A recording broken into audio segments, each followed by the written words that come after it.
Escuela Superior Politécnica de Chimborazo. El tema que les voy a exponer a continuación es sobre el examen urológico de laboratorio. Examen urológico de laboratorio. El examen general de orina es una de las pruebas urológicas disponibles más importantes y útiles, aunque muchas veces se descuidan detalles relevantes e información valiosa es inadvertida o se interpreta mal. Las razones de un examen inadecuado son recolección mal ejecutada, falta de análisis inmediato, examen incompleto, falta de experiencia del laboratorista y una apreciación inadecuada de la importancia de los hallazgos. Recolección de la orina. Se da en dos segmentos: momento de la recolección y métodos de recolección. Momento de la recolección. Lo mejor es examinar la orina que ha sido recolectada adecuadamente en el consultorio. Las muestras de la primera micción de la mañana son adecuadas para la prueba cualitativa de proteínas en pacientes con probable proteinuria ortostática y para la valoración de la densidad específica, como una prueba que evalúa la función renal en pacientes con enfermedad renal mínima debida a diabetes mellitus o enfermedad de células falciformes con quienes se sospecha diabetes mellitus. Puede ser necesaria la valoración de muchas muestras de la mañana para evitar la variabilidad en los resultados que a menudo se encuentran. Las muestras de orina obtenidas inmediatamente después de que el paciente ha comido o bien que se ha dejado en algún lugar durante varias horas se vuelven alcalinas y en ocasiones contienen eritrocitos lisados, cilindros desintegrados o bacterias que se multiplican con rapidez. Método de recolección. La recolección adecuada de la muestra es particularmente importante cuando los pacientes tienen hematuria o proteinuria o están siendo valorados para detectar infecciones de las vías urinarias. El examen de una muestra de orina recolectada de manera consecutiva durante la micción en varios recipientes permite identificar el lugar de origen de la hematuria o la infección de vías urinarias. Para reunir datos coherentes y significativos del examen, la orina debe recolectarse con un método uniforme en el consultorio del médico o en el laboratorio. La muestra debe obtenerse antes del examen genital o rectal, esto con objeto de evitar que se contamine por las secreciones del introito o al manipular la próstata. La orina obtenida con un preservativo, catéter permanente y bolsa de drenaje intestinal no es una muestra adecuada para el examen. En los hombres, la muestra de orina se toma de la siguiente manera. Primero, retracción del prepucio y lavado del meato con cloruro de benzalconio. Segundo, dejar pasar primero la primera parte del chorro sin recolectarlo. Luego, recolectar la porción del chorro en un recipiente estéril. Vaciar totalmente la vejiga en el excusado y una parte de la muestra se prepara inmediatamente para un examen microscópico y el resto se pone en un recipiente estéril para cultivo posterior si es necesario. En las mujeres, la paciente es colocada en la mesa de exploración en posición ginecológica. La vulva y el meato ureteral se limpian con cloruro de benzalconio, se separan los labios, se instruye al paciente para que inicie el reflejo de micción en un recipiente que se sostiene cerca de la vulva y si el resultado del ego son normales, pero si son anormales se debe utilizar una técnica más adecuada. En los niños, puede obtenerse orina para análisis no para cultivos bacterianos. Se lo realiza cubriendo con una bolsa de plástico el meato ureteral limpio. La muestra de orina de cultivo puede exigir cateterización. En los niños es apropiada la cateterización con un catéter pequeño. Y en caso de niños o niñas se requiere la aspiración de suprapúbica con aguja como un método más seguro. El examen macroscópico. Aquí valoraremos la parte física, el color, el aspecto y la densidad específica. El color y aspecto. Frecuentemente la orina adquiere color debido a fármacos. La fenoxapiridina, que le da un color rojo, la rifampicina un color amarillo-naranja, la nitrofurantoína, que le da un color marrón. La L-dopa-metildopa y metronidazol le vuelve de un color marrón rojizo. La orina roja no siempre significa hematuria. Un color rojizo que no esté asociado con eritrocitos intactos en la orina puede ser resultado de la excreción de beta-cianina después de comer betatel o remolacha, fenoltaleína en los laxantes, ingestión de tintes vegetales, excreción de urato concentrado, mioglobinuria debido a trauma muscular importante o hemoglobinuria consecutiva debido a hemólisis. La densidad específica. La densidad específica de la orina normal es de 1003 a 1030. Muchas veces es importante para propósitos de diagnóstico. El de pacientes con trauma intracraneal significativo puede ser bajo debido a falta de hormonas antidiuréticas. El de pacientes con diabetes insípida primaria está por debajo de los 1010, aún después de la deshidratación durante la noche. El de pacientes con lesión tubular renal aguda generalizada sin lugar a dudas es de 1010. La densidad específica de la orina es la prueba tradicional más sencilla para valorar la hidratación en pacientes posoperados. Pruebas químicas. Se relaciona las pruebas siguientes: pH, proteínas, glucosa, hemoglobina, bacterias y leucocitos. El pH. El pH de la orina es importante en algunas situaciones clínicas específicas. Los pacientes con cálculos de ácido úrico rara vez tienen un pH por encima de 6.5. Los pacientes con cálculos de calcio, nefrocalcinosis o ambos trastornos pueden tener acidosis tubular renal y ser incapaces de acidificar la orina por debajo de un pH de 6.0. Con infecciones de vías respiratorias o vías urinarias causadas por microorganismos que desdoblan la urea, los más comunes como el proteus, el pH urinario tiende a estar por encima de 7.0. Proteínas. Puede utilizarse tiras reactivas que contienen azul de bromofenol para determinar la presencia de más de 10 mg por decilitro de proteína en la orina, pero la proteinuria persistente detectada de esta manera requiere confirmación con una prueba de cuantificación de proteína. La tira reactiva mide en forma primaria la albúmina y no existe sensibilidad a las proteínas de Benson-Jones, que son las inmunoglobulinas. La orina concentrada puede dar un resultado falso positivo, como sucederá con la orina que contenga numerosas células sanguíneas blancas o secreciones vaginales repletas de células vaginales. La fiebre prolongada y el ejercicio físico excesivo igualmente son causas comunes de proteinuria transitoria. Glucosa. Las pruebas de glucosa oxidasa peroxidasa usadas en las tiras reactivas son muy precisas y específicas para la glucosa urinaria. Pueden obtenerse resultados falsos positivos cuando los pacientes han ingerido grandes dosis de ácido acetilsalicílico, ácido ascórbico o cefalosporinas. Algún paciente ocasional tiene una concentración de glucosa en sangre por debajo de 180 mg por decilitro y al mismo tiempo presenta glucosura importante. Esto indica un umbral renal bajo de excreción de glucosa.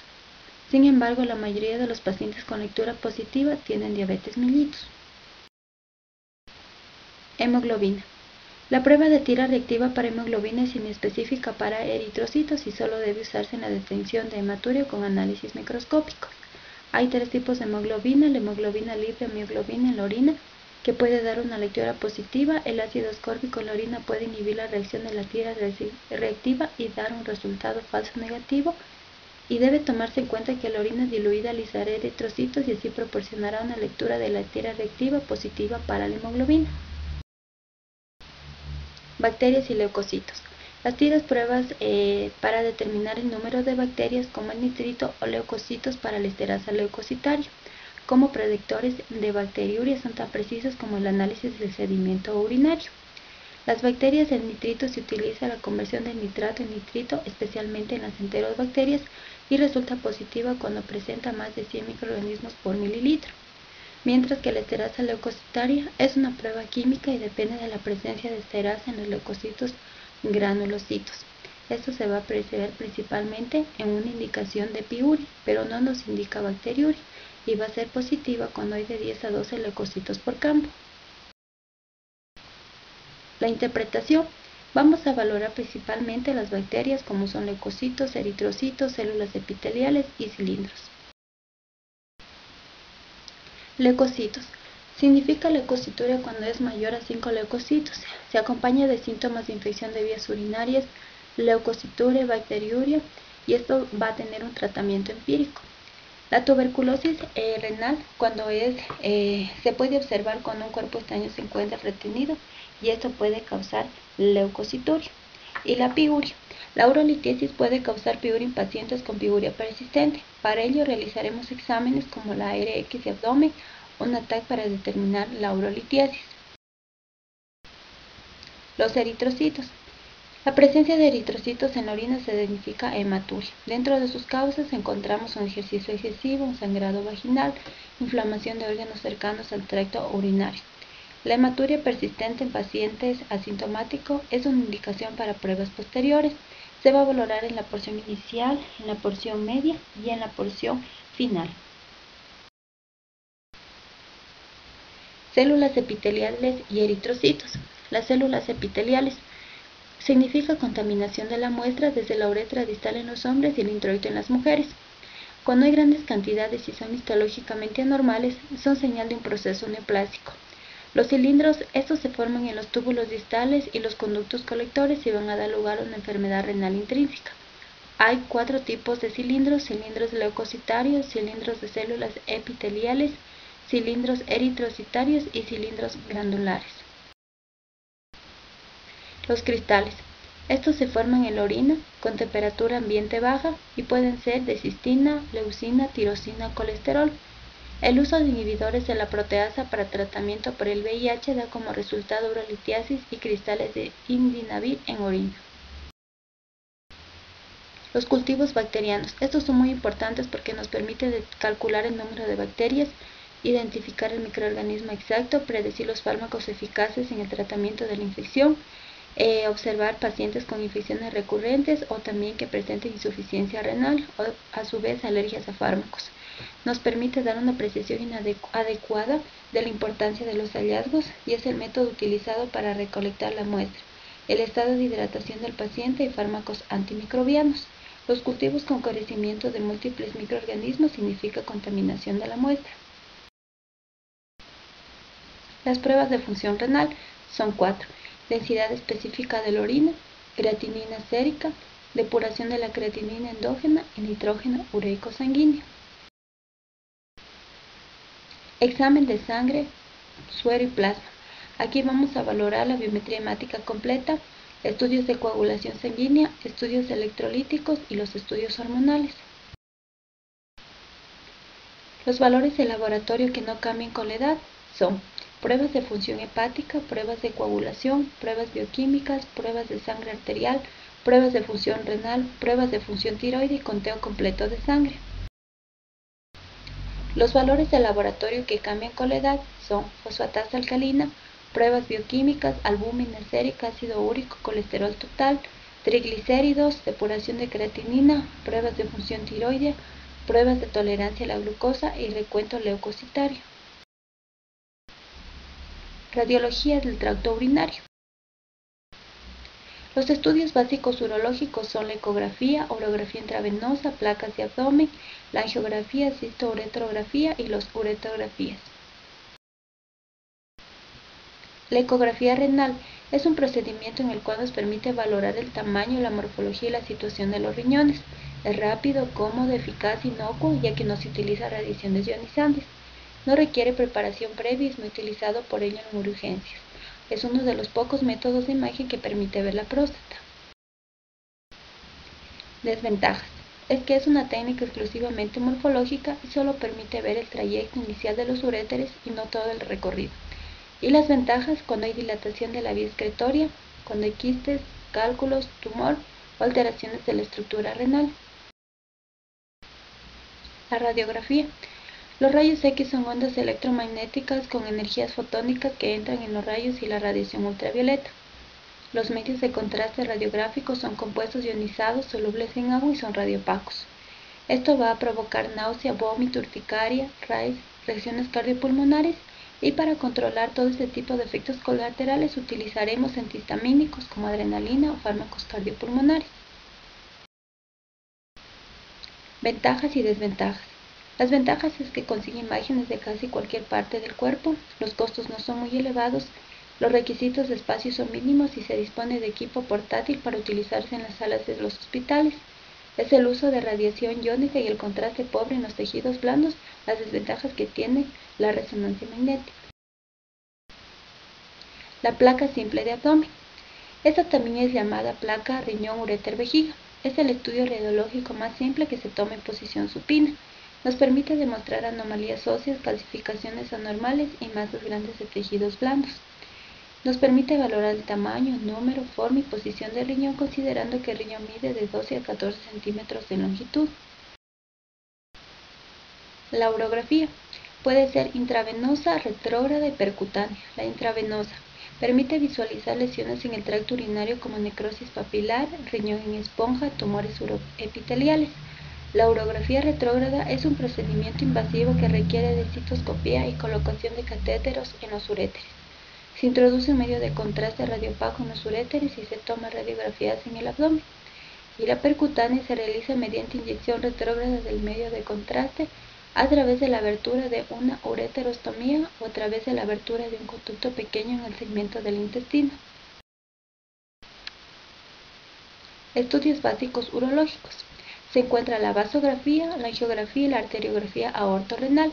La vasografía aquí es un medio de contraste radiopaco que se introduce mediante una inyección directa en el conducto eyaculador o en el conducto deferente. La angiografía se utiliza en el tratamiento de algunos trastornos urológicos, es invasiva y relativamente cara. La arteriografía aortorrenal es cuando se sospecha de estenosis de la arteria renal, malformaciones vasculares, embolización tumoral, sangrado en el sitio de la punción, alergia al contraste, émbolo renal o distal. La ultrasonografía. Esta se utiliza para la valoración de riñón, vejiga, próstata, testículo y pene. Permite calcular el tamaño y crecimiento renal. También es útil en la selección de pacientes con insuficiencia renal, detección de masas renales. La ultrasonografía Doppler permite la valoración de vasos renales, vascularidad de masas renales y complicaciones en el trasplante renal. Sus ventajas es facilidad de uso, alta tolerancia por el paciente, no es invasivo, ausencia de radiación iónica y costo bajo. La tomografía computarizada, nos permite dar una valoración del dolor agudo del flanco, hematuria, infección renal, traumatismo renal, tipificación de la neoplasia renal. La tomografía helicoidal sin contraste oral o intravenosa es la modalidad preferida de imagenología para pacientes con cólico renal o sospecha de urolitiasis. Nos permite valorar la estadificación de los tumores vesical y en el diagnóstico de ruptura vesical después de un trauma. Tiene un amplio campo de visión, una buena resolución espacial y no tiene especificidad tisular, baja resolución de contraste de tejidos blandos y la necesidad de medios de contraste. La resonancia magnética nos permite la demostración de anomalías congénitas, diagnóstico de trombosis de la vena renal. Además, es útil en la valoración de vasos sanguíneos en el trasplante renal, tumor o trombosis de la vena renal y estenosis de la arteria renal. Sus ventajas es una imagenología sin exposición a la radiación ionizante.